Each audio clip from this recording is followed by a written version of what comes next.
Salut mes amis, que Dieu vous bénisse.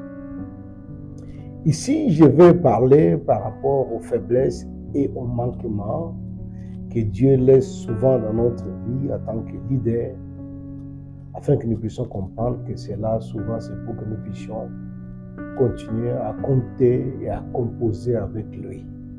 Cela ne doit jamais nous ralentir et nous empêcher d'avancer, mais plutôt savoir nous aider à comprendre que sans lui, nous ne sommes rien.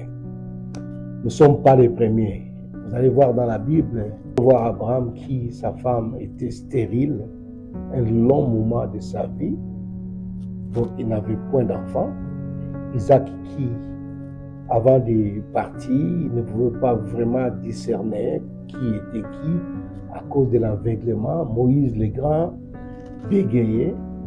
Jacob, Israël, qui à un certain moment dans la vie boitait.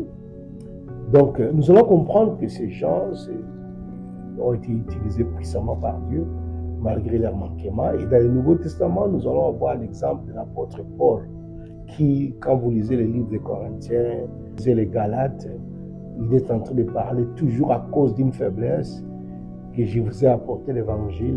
Vous n'avez pas regardé la faiblesse là, mais vous avez écouté la parole de Dieu comme c'est Dieu lui-même qui parlait. Donc, le manquement ou la faiblesse dans la vie que Dieu laisse dans notre vie, c'est pour nous faire comprendre que c'est lui qui est parfait. Et nous devons être humbles. Et dans cette humilité, c'est là où va se dégager l'onction que les gens verront et qui poussera les gens à croire et à comprendre que nous venons de Dieu. Donc, bien aimé, je veux nous encourager. Peut-être tu te sens, peut-être tu crois que tu as beaucoup de manquements qui peuvent être spirituels, matériels même. Ne crois pas que Dieu n'est pas avec toi.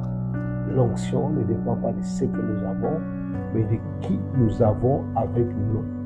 Et au travers de cela, les gens verront la manifestation de Dieu dans notre vie de leader. Alors que Dieu vous bénisse, demeurez avec lui, qui vous accompagne, qui vous fortifie dans votre recherche de grandir avec Dieu.